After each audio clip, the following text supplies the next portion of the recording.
ve berekatuhu. Euzubillahimineşşeytanirracim. Bismillahirrahmanirrahim. Elhamdülillahi Rabbil alemin. Ve salatu ve selamu ala Resulina ve Habibina ve tabi kulubina ve şefi dunubina Muhammedin ve ala alihi ve sahbihi ecma'in. Rabbena atina min ledunke rahmeten ve hi'lena min emrina reşeda.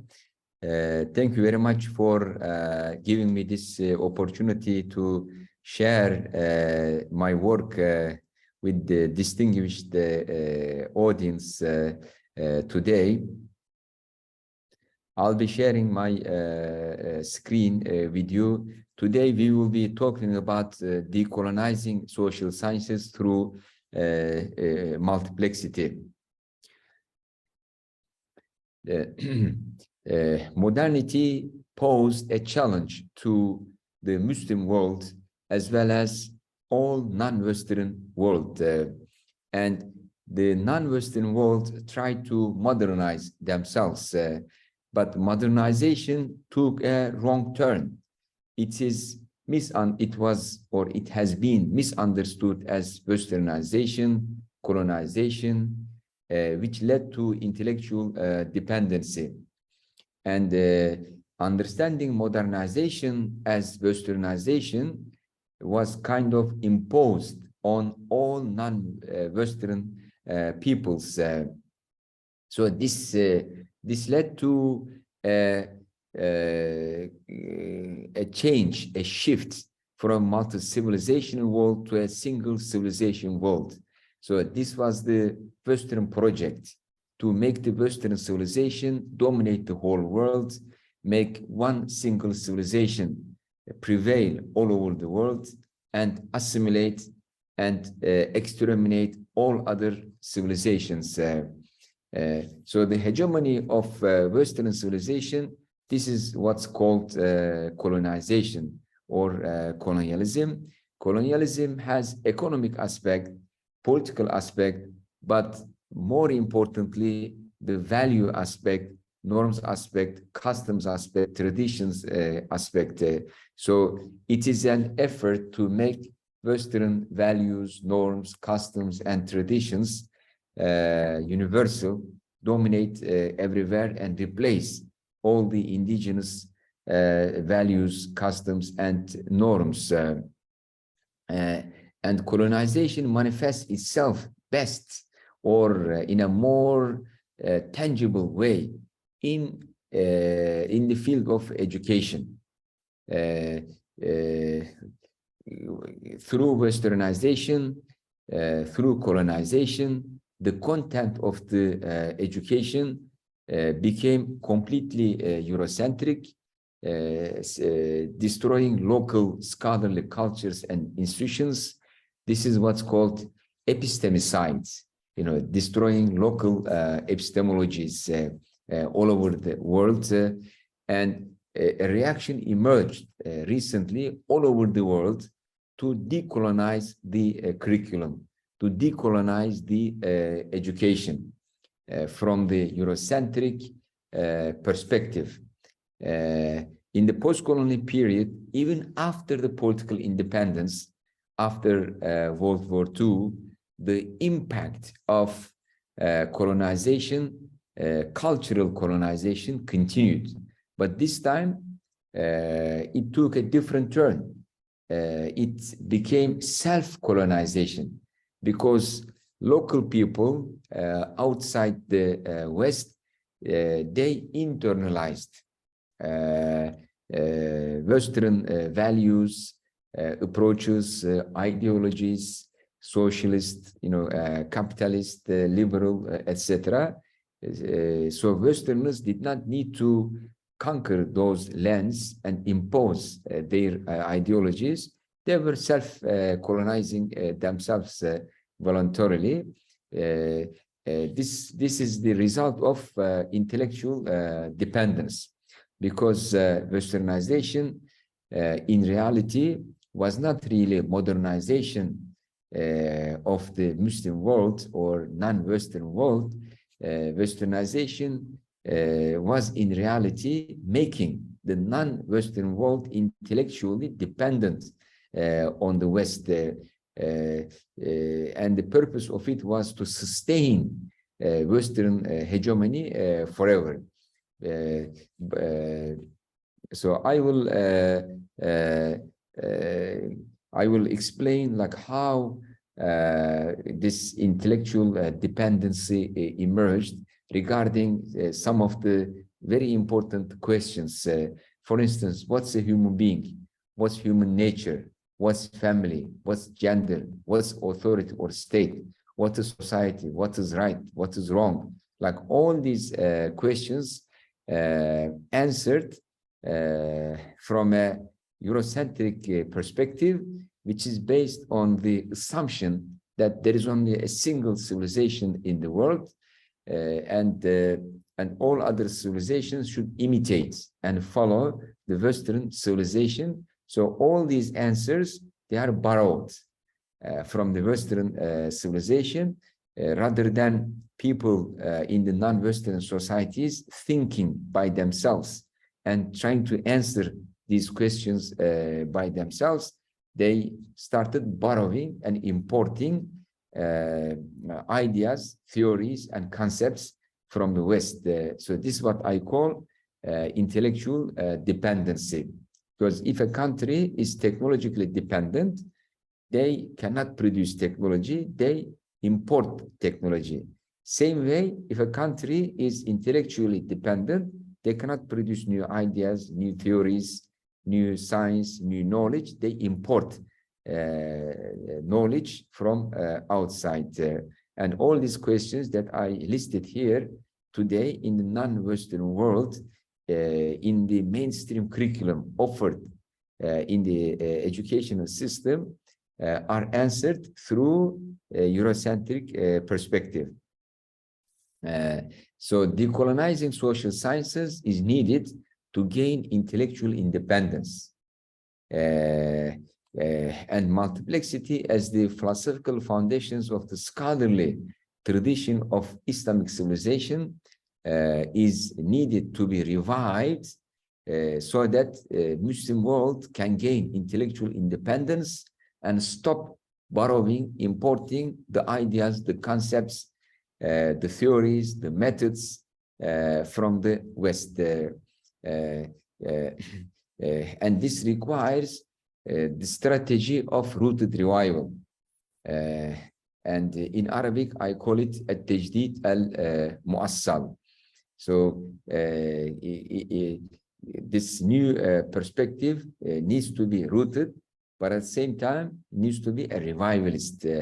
So revival and rootedness should be combined together. So, and actually the goal of traditional Islamic education has always been intellectual independence. In Arabic, this is expressed as follows. The goal of education is to elevate the student from taqlid to tahqiq. And taqlid means blind conformism. Tahqiq means rational verification. So in fiqh, elevation of the student from taqlid to tahqiq means student would know all the adilla, the proofs, the evidence on which all the rules in Sharia is grounded. So, like, how do you know that there is 5 times salat every day? So, what's the evidence for it? How do you know that we have to fast during Ramadan? What's the dalil for it? So, this is tahqiq in fiqh. And the same way, tahqiq in kalam or in theology. How do you know God exists? What's the evidence for it? How do you know Prophet Muhammad is the true messenger of Allah? How do you know that there is hereafter? So children first start with blind conformism. This is what they inherit from their families and society.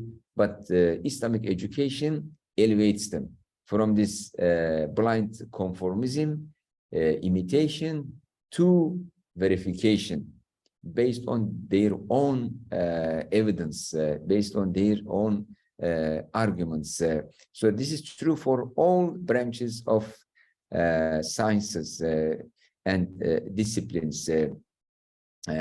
Although this has been implemented in our tradition to move away from taqlid, decolonizing Muslim world culturally made Muslim people make taqlid, blind conformism of what they imported from the West. But today, we need to adopt the strategy of rooted revival, at-tajdid al-muassal, which leads us to reviving the multiplex perspective as the philosophical foundation of the Islamic scholarly tradition. So what's wrong with the current social sciences? Why we are unhappy with it? Why we are discontent with it? Not only we as Muslims, but there are many people in the world who are disillusioned, who are unhappy, who are discontent with the current social sciences. But in my view, there are two things that are wrong with social sciences. First, it is instrumentalized for social exclusion to spread Eurocentrism, Western superiority, and Western exceptionality. So this instrumentalization of knowledge is something wrong. We need to criticize and critically analyze.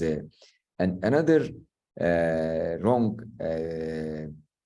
thing with the current social sciences is its uniplex paradigm in the field of ontology, epistemology, and methodology. So by uniplex, I mean single layered understanding of existence, knowledge, and method of scientific academic inquiry. And I will discuss these things in detail. So my presentation has two parts. I will first discuss how social sciences have been instrumentalized as a tool of colonization, as a tool of social exclusion, as a tool of degrading and disdaining non-Western societies to justify exploitation and colonization. And then in the second part, I will comparatively analyze uniplex and multiplex paradigms. So today, actually for the last 2 centuries, social sciences have been used as a tool of exclusion. So they were instrumentalized in the hands of Orientalists and imperialists and colonizers. And Eurocentrism is the tool of exclusion. And what's Eurocentrism? By Eurocentrism, we mean the self-centered study of histories, cultures of non-European societies according to the European experience by naturalizing its assumptions, treating them as if they are natural and values as common sense, while underscoring non-Western values and ways of knowing. So Eurocentrism presents as if European experience is natural and European values are common sense. So this is what we call Eurocentrism.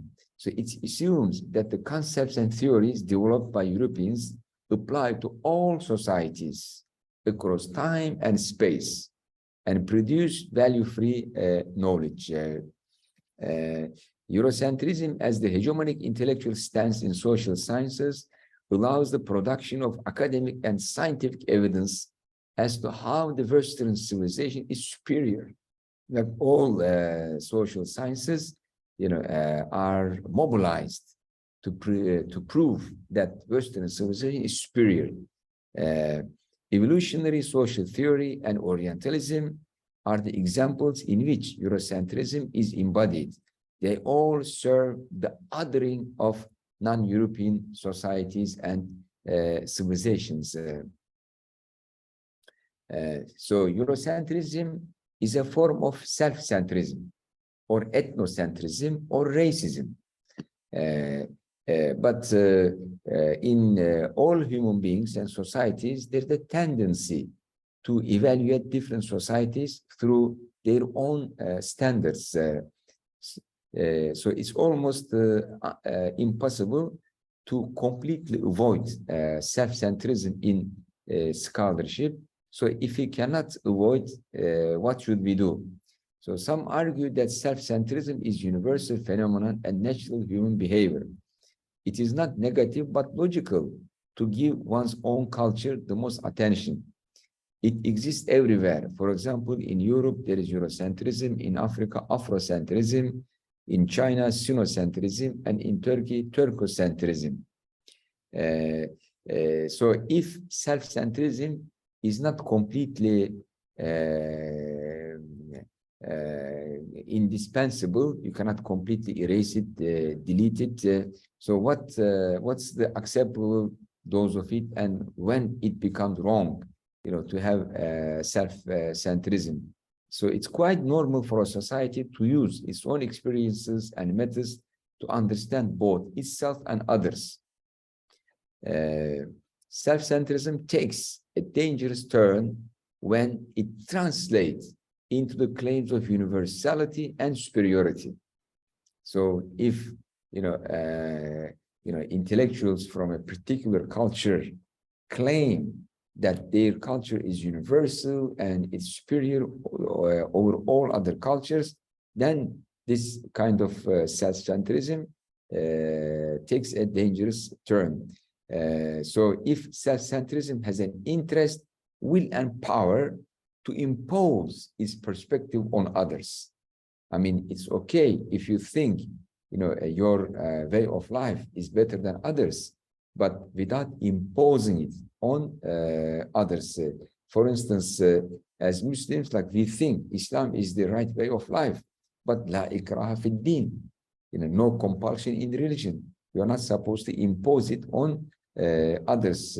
But Eurocentrism adopted colonization and imperialism and used force to impose itself all over the world to make the European civilization the only civilization, the single civilization all over the world. So this was a dangerous turn. So if you want to go beyond Eurocentrism,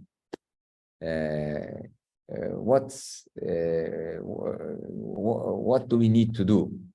So in social sciences, the majority of the well-established approaches and conceptions that are considered objective, natural, and universal are actually Eurocentric. But because of our education, we are so used to them, we think they are objective, natural, and universal. To better explain different societies, their social life, histories, one should think beyond Eurocentrism. But in order to detect and go beyond Eurocentrism, you need to do two things. First, identify Eurocentrism in social sciences. Second, recognize different experiences, non-European, non-Western experiences and perspectives of different civilizations. So if you do these two things, then that means, we are moving outside the box. So what are the major paradigms that are predominantly used in the social sciences today?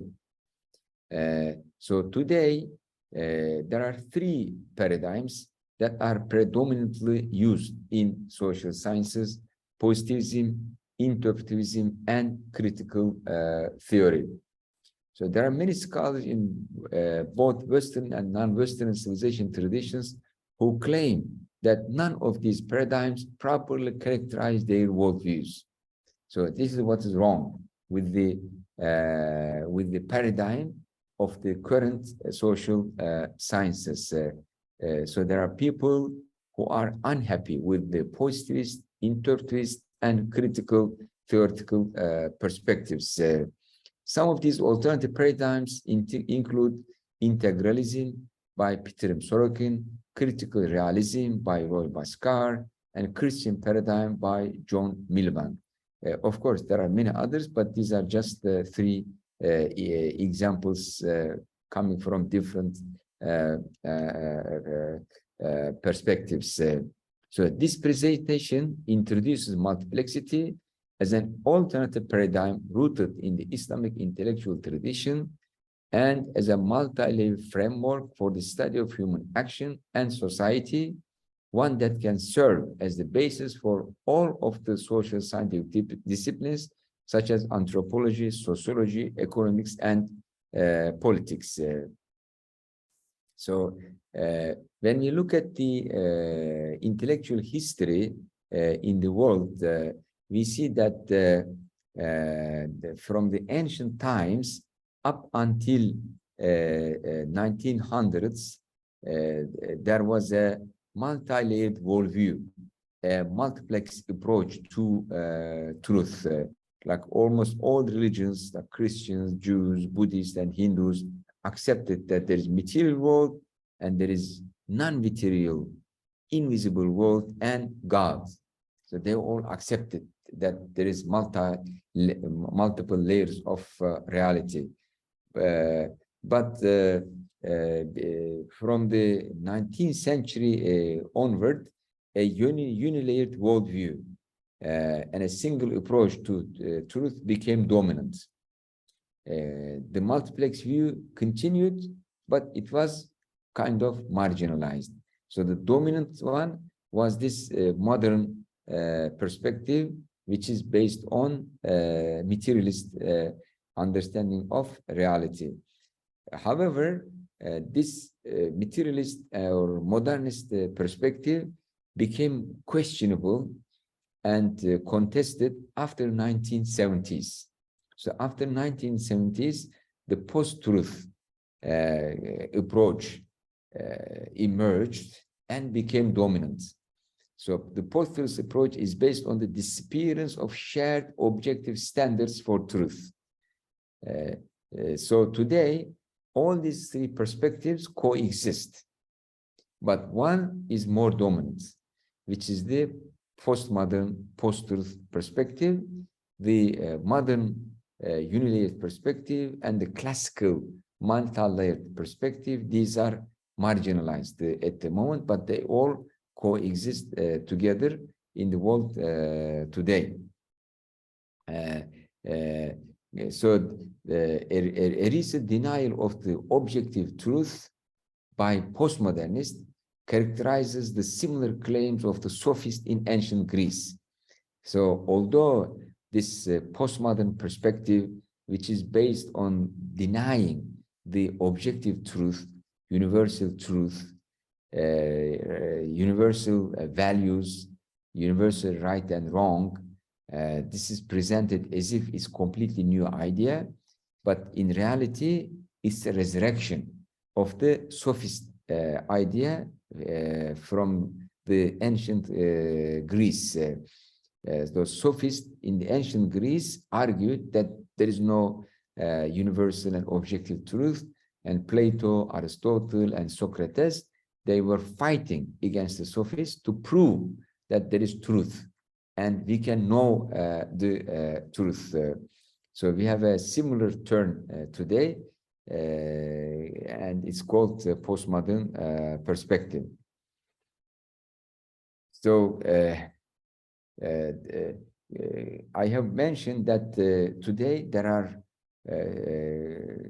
three dominant perspectives, theoretical perspectives in social theory: the positivist, interpretivist, and critical theory.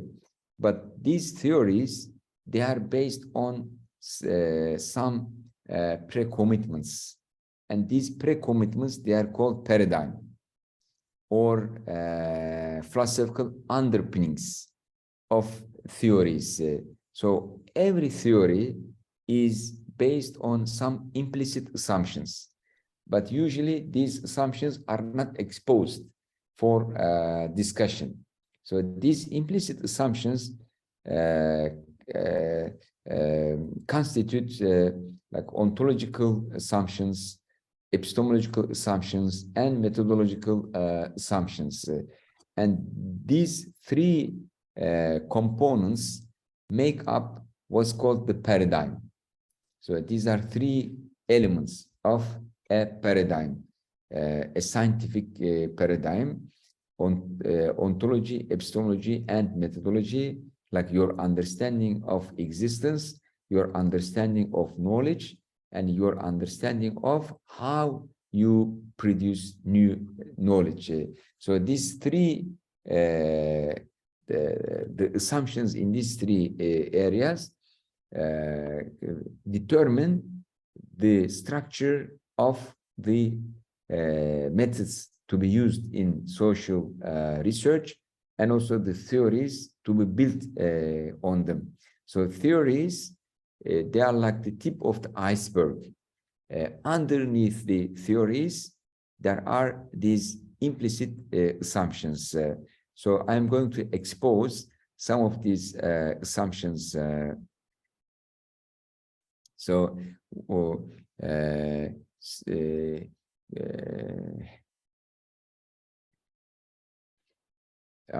When we compare theories, we will, or the paradigms, we can see that the positivist, the idealist or interpretivist, and the critical theories, they are based on the materialist perspective. But and also there's idealist perspective, which gives rise to the interpretivist perspective. So social theories or the paradigms, they have been classified in many ways, but I suggest a new classification based on the structure of the paradigm, whether it's uniplex or multiplex. More plainly put, whether it's based on a single level understanding of reality, knowledge, or multiple levels of reality and knowledge. So this is what I call uniplex versus multiplex. A uniplex paradigm is comprised of a uniplex ontology, epistemology, and methodology, which brings with it uniplex conceptions of truth, norm, and meaning. By uniplex, let me repeat again, I mean single layered, flat. So materialism, positivism, and idealism, these are examples of uniplex paradigms. But a multiplex paradigm is comprised of multiplex ontology, like multi-layered understanding of existence, epistemology, and methodology, in addition to multiplex conception of truth, norm, and meaning.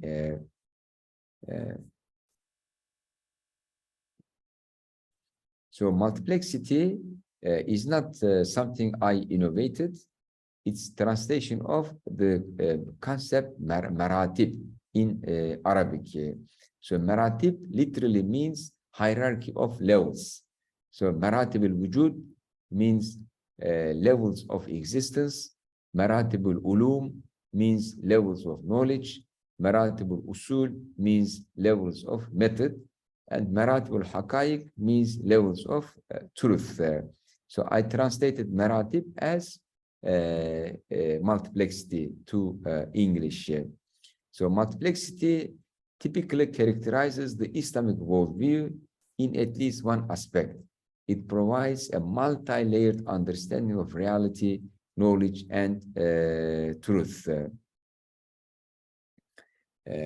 So I argue that the multiplexity may serve as an alternative to the present social science paradigm. So this is my argument, that multiplexity is an alternative worldview to the now hegemonic reductionist perspective, whether idealist or materialist. Its approach to existence, knowledge, truth, and norms are all multiplex, as opposed to the uniplex approaches of positivism and idealism, which is currently dominant in social sciences. So paradigms underlay social theory. Social theory constitutes the basis of social sciences. So there's a relationship between paradigm, which is composed of three elements: ontology, epistemology, and methodology, which is the foundation of social theory, and social theory is the foundation of social science. So based on this, we can say that the different paradigms lead to different social theories, and different social theories produce different social sciences. For instance, positivist paradigm and positivist social theories produced a naturalist social science. A good example for this is Auguste Comte. And William Dilthey, he was an idealist. He adopted intuitivist paradigm, and the theories he produced, they are intuitivist social theories. In German, it's called Geisteswissenschaften. And Ibn Khaldun, on the other hand, he adopted a multiplex paradigm based on the concept of multiple levels of existence and multiple types of knowledge. And his theory, social theory, was multiplex. And this is best manifested in his Ilm al-Umran and also in the discipline of fiqh. Just to repeat and clarify, multiplexity as a research paradigm has three essential philosophical components, three components of the multiplex paradigm. So multiplex ontology, which is traditionally called maratib al-wujud, multiplex epistemology, which is traditionally called maratib al-ulum, and multiplex methodology, which is traditionally called maratib al-usul. These three branch out into multiplex conceptions of multiplex meaning, which is traditionally called maratib al-ma'ani, and multiplex norm, which is again in Arabic is called maratib al-ahkam, and multiplex truth, which is called maratib al-haqaiq.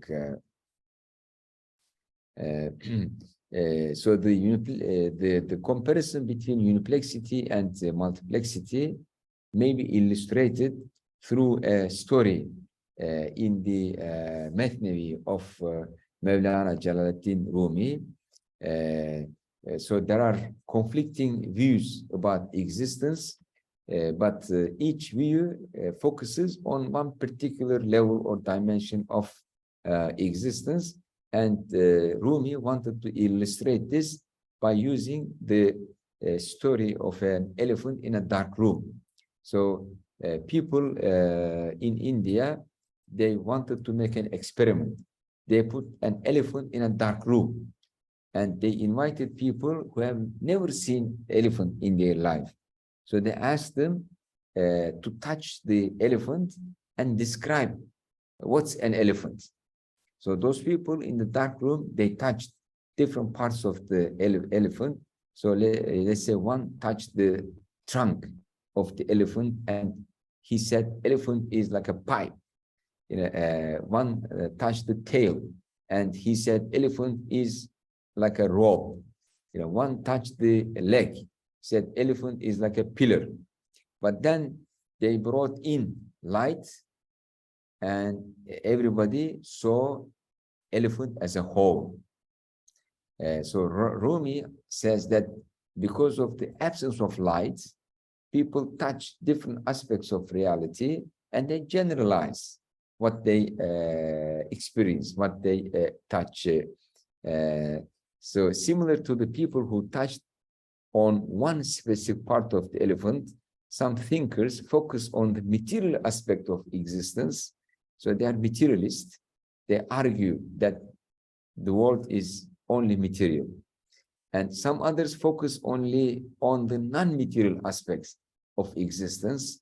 They are idealists, while others adopt a holistic, comprehensive approach by recognizing that there is both material and non-material aspects of reality. So this is what we call multiplex perspective. So multiplex ontology or maratib al-wujud, as used in the classical Islamic intellectual traditions of philosophy, kalam, tasawwuf, fiqh. It's an ontological term that it indicates that there are multiple levels of reality. So there is material level of reality and non-material level of reality and the divine level of reality. So in Arabic, there are various terms used for each level. For instance, material level is called mulk, alam al-mulk, or sometimes it's called alam al-shahada, the visible world. And the non-material world, it's sometimes called alam al-malakut, and sometimes it's called alam al-ghaib, the invisible world. And then there is lahud, the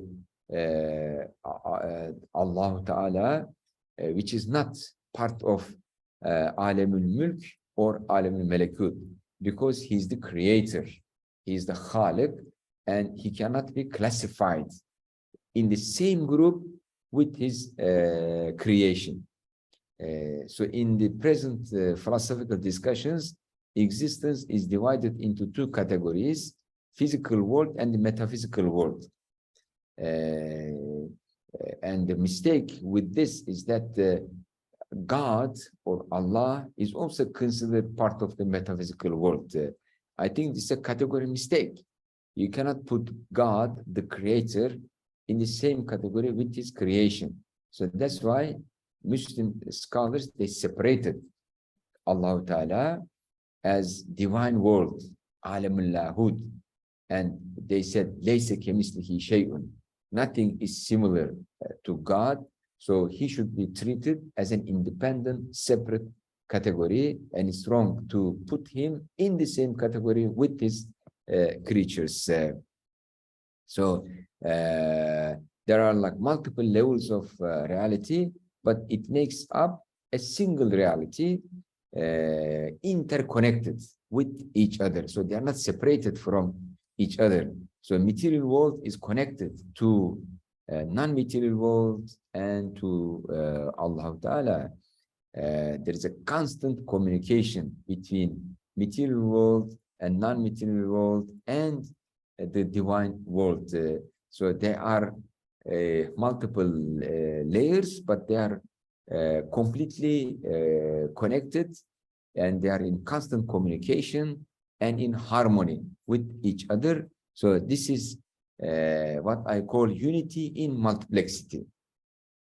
Not only the causal relations, but also the interpretive and semantic relations are used to understand and explain this interconnected reality through a relationalist perspective. And there, from the perspective of maratib al-wujud, there are both objective and subjective realities. This dichotomy of accepting objective reality at the expense of subjective reality, or vice versa, this is rejected by maratib al-wujud.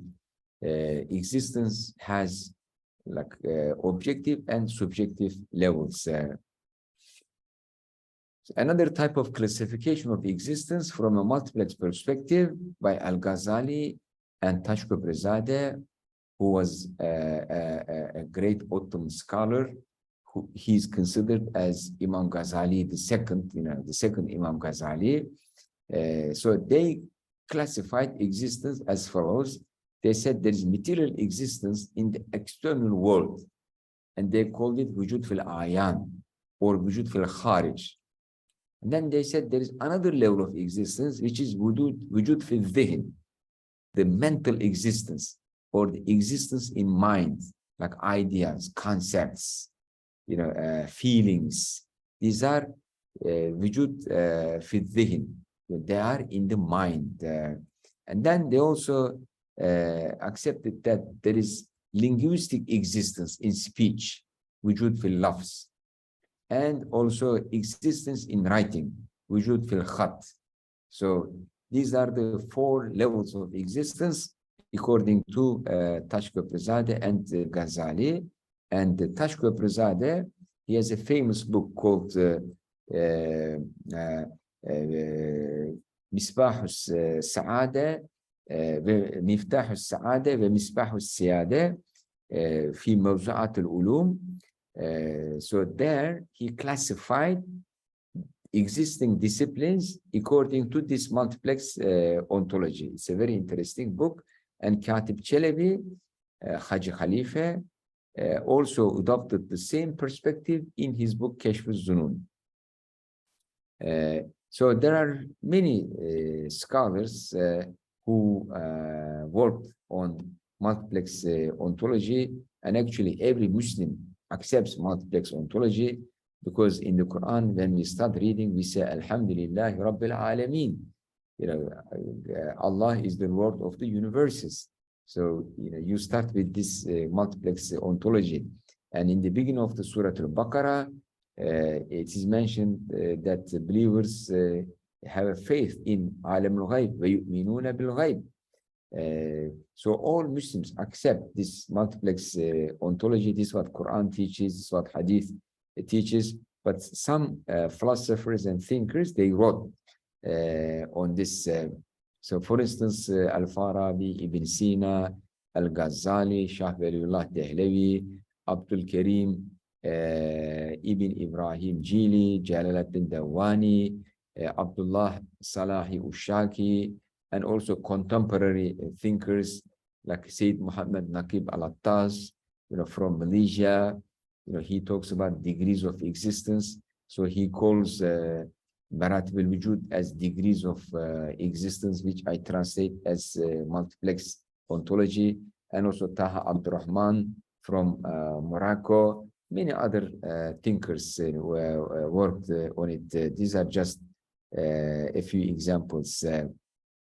Now let's talk about Maratib al-Ilm, the multiplex epistemology. Currently, it's commonly accepted that there can legitimately be only a single type of scientific knowledge, one that could be strictly obtained through observation and experiment. This general recognition is based on an epistemological persuasion that gives precedence to sense perception and reason over other means of knowledge, such as intuition and divine revelation. This epistemological approach, as conceptualized by Muslim scholars, is called multiplex epistemology, or in Arabic, Maratib al-Ilm. Multiplex epistemology is a theory of knowledge that deems senses, reason, and divine revelation as 3 legitimate sources of knowledge. But the positivists accept only sense perception as the single source of knowledge. The idealists, they accept reason as the only source of knowledge. But from the multiplex perspective, this dichotomy in Western philosophy and science between reason and sense perception is a pseudo-dichotomy, is a false binary.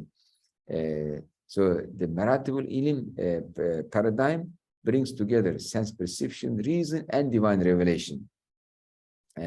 So you see that there's a parallelism between multiplex ontology and multiplex epistemology. So as we accept that there are different levels of existence, we accept that each level of existence should be studied by a multiplex epistemology. So because those levels of existence, they are different and they require different types of knowledge. So these are objective source of knowledge. I mean, reason, sense perception, and divine revelation. In Arabic, sense perception is called al-khawas al-salima, and reason is called al-aql al-salim, and revelation is called al-khabar al-sadiq, through report, because revelation is reported to humanity through the messengers of Allah Ta'ala. But at the same time, there are subjective sources of knowledge along with these objective sources of knowledge. What are those subjective sources of knowledge? They are intuition, dreams, inspiration, kashf, opening the eye of the heart. These are also considered as sources of knowledge. But these sources of knowledge, they are subjective in the sense that you cannot use them to make an argument in the public sphere. You know, they belong to the private sphere. So you cannot use your dream as an evidence to prove a case in the court, or you cannot use your dream to make a fatwa about it. So dream is your dream. It's part of your private life. We respect dream as a source of knowledge, but you cannot bring your dream into the social debates and discussions to make a case. Same thing with other subjective source of knowledge. And also these subjective source of knowledge can never contradict with the objective source of knowledge. So if they contradict with reason, sense perception, or divine revelation, they are rejected outright.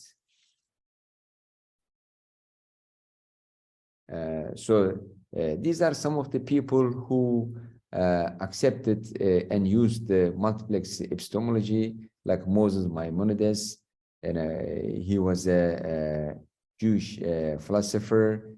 Thomas Aquinas, you know, as you all know, he's one of the greatest Christian philosopher. Patanjali, the Hindu thinker.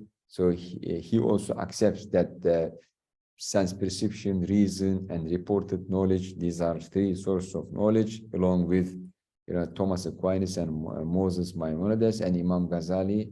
Of course, he's well known. So Imam Ghazali, let me read his what he said, because now I am racing against time to be as concise as possible.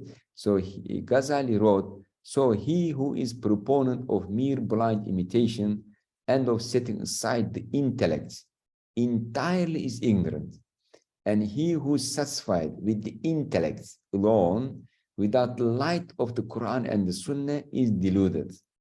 Take care that you be not in either of these two groups, but be one who unites the sources like reason and divine revelation together." So from the multiplex perspective, there are different types of knowledge. There is hissiyat, empirical knowledge. There is akliyat, rational knowledge. There is nakliyat, reported knowledge. And there is kashfiyat, the spiritual knowledge. So nakliyat, akliyat, and hissiyat, they are objective and binding. But spiritual knowledge, the kashfiyat, it is subjective. Therefore, it is not binding.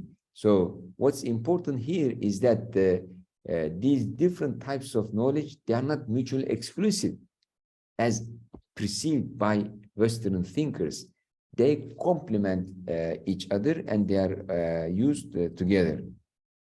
Another way of classifying different types of knowledge is based on the certainty, the level of certainty. So there are different levels of certainty. There is wahm, which is groundless suspicion. There is shak, if something is like 100% certain, and then if it is more than 100%, then it's called zan, and if it's 100% certain, then it's called yaqeen, certain. But there are different levels of certainty. There is certainty by knowledge, ilm al-yaqeen, certainty by seeing, by witnessing. This is ayn al-yaqeen, and certainty by experience. This is called haqqal yaqeen. So you may hear about, let's say, Mediterranean Sea and read from the books. This is ilm al-yaqeen. And you see it, then it becomes like ayn al-yaqeen, and then you swim in Mediterranean Sea, then it becomes haqqal yaqeen. So now let's talk briefly about multiplex methodology. So according to Taşköprüzade and other scholars, there are two methods to reach to truth. One is nazar, which is reasoning, and the other is tasfiye and tezkiye. So nazar means theoretical reasoning, and tasfiye and tezkiye means purification of the heart, purification of the self. So nazar is objective and rational, but there are two types of nazar: nazar akli and nazar shar'i. In English, pure reasoning and religious reasoning. So pure reasoning or nazar akli is used in empirical inquiry, philosophical inquiry, natural sciences, and also in social sciences, ilm umran. And this is the common ground between us and non-Muslims because it is based on reason and empirical research. But there is also religious reasoning, which incorporates sense perception, reason, along with divine revelation. So religious reasoning is used in kalam and fiqh, usul fiqh, furu fiqh, hadith, tafsir, in all Shari disciplines. So this is religious reasoning. So reasoning or nazar is objective and rational, but tasfi and tezkiye, it is subjective and irrational. It is used in the discipline of tasawwuf. So you see that there are different scientific methods to produce knowledge depending on the subject of research or the unit of inquiry. The outcome of this system is maratib al-ahkam, multiplex norms. So our normative thinking is not binary. It is not based on simply right and wrong. You know, there are multiple values attached to an action. So binary logic argues that something is good or bad, right and wrong. But multi-valued logic is more detailed and refined. So there is like obligatory, recommended, permissible, disapproved, forbidden, like fard, wajib, sunnah, makruh, haram. It's not just the binary. So this is used in fiqh. So fiqh is based on multi-valued logic, but Western law is based on binary logic. And the same way, there are three levels of normative action: reciprocity, tolerance, and altruism. So if someone does something bad to you, how do you respond? You may do the same thing back, you may forgive, you may do favor. So in Islamic normative thinking, qisas is acceptable, which is reciprocal morality. Forgiveness is more preferable, and ithar, altruism, is even more preferable. But these are voluntary. Afu and ithar, these are voluntary. Qisas is common for everybody and mandatory. Only those who are willing voluntarily, they may exercise afu or ithar. So when we look at the disciplines in Islam, we will see better how these ontological levels, epistemological levels, and methodological levels are used in different disciplines. For instance, the focus of philosophy in Islamic intellectual tradition, existence as a whole, and its epistemological focus is reason, and the method it uses pure rationality. Kalam is focused also existence as a whole, but it uses reason and revelation together. So philosophy, like falsafa, is based on reason alone, but kalam, reason and revelation together. And the method it uses is called religious rationality, nazar shar'i. And furu al-fiqh focuses on the external actions, and it uses reason and revelation as epistemology. And as a method, it uses religious rationality, nazar shar'i.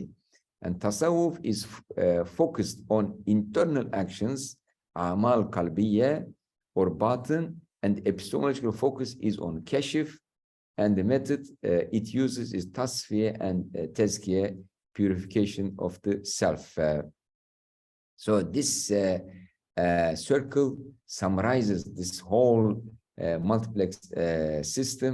So at the center, there are like levels of existence, mulk, malakut, and lahut, and around it, the source of knowledge, akal, hawas, kashif, and wahi, and the levels of certainty, zan, shak, wahab, yaqeen, and the methods, nazar shar'i, nazar akli, tazkiyah, and tasfiyah, and the disciplines, using those methods, fiqh, tafsir, hadith, etc. And ahkam they produced, haram, makruh, sunnah, wajib, fard, and this leads to a social system which is da'iratul adala, circle of justice. This is what Ibn Khaldun calls. So it gives rise to legal system, economic system, political system, social system. So there are 8 components of that system in Da'iratul Adala, and the ultimate goal is Maqasid Sharia, the purpose of religion, which is protection of life, protection of religion, protection of mind, protection of progeny, protection of the honor and dignity, and in some protection of human civilization. So this is kind of summary of this multiplex system in Islamic intellectual tradition. So I would like to conclude by asking, why multiplexity? Why should we care and prefer multiplexity? It's important because it has the potential for offering a holistic and comprehensive approach by avoiding false dichotomies in the hegemonic scientific discourse today. It's important to provide a systematic and organized framework incorporating the philosophical premises and principles of an Islamic worldview as applied to human and social sciences. It's important to offer a powerful intellectual and social diversity management system. It's important to promote a pluralistic science culture, robust enough to cope with the multiplicity of truth claims in society without falling prey to postmodern relativism. And it's important to go beyond Eurocentrism through rooted revival of the forgotten Islamic intellectual heritage. So in conclusion, I would like to say that how we conceive the world and approach truth have an impact on how we understand and apply science. Science based on purely empirical epistemology, as commonly understood today, is not necessarily the only legitimate way to understand science as such. This is especially the case given that an empirical-based conception of science was the historical product of a particular civilization, which is the Western civilization and Enlightenment, and moreover, that this kind of discussion will only lead to pretenses of universalism and absolutism. So open science, which is underpinned by multiplex understanding of existence, knowledge, methodology, truth, and norms, makes open civilization, which is Islamic civilization. And multiplexity promotes a pluralistic and democratic science culture, robust enough to cope with the multiplicity of truth claims in society without falling prey to relativism and post-modernism. Of course, this is a very condensed and concise presentation of how we can use multiplexity to decolonize social sciences. There is so much detail, but because of the limited time, I just wanted to touch on the important points. And thank you very much for listening.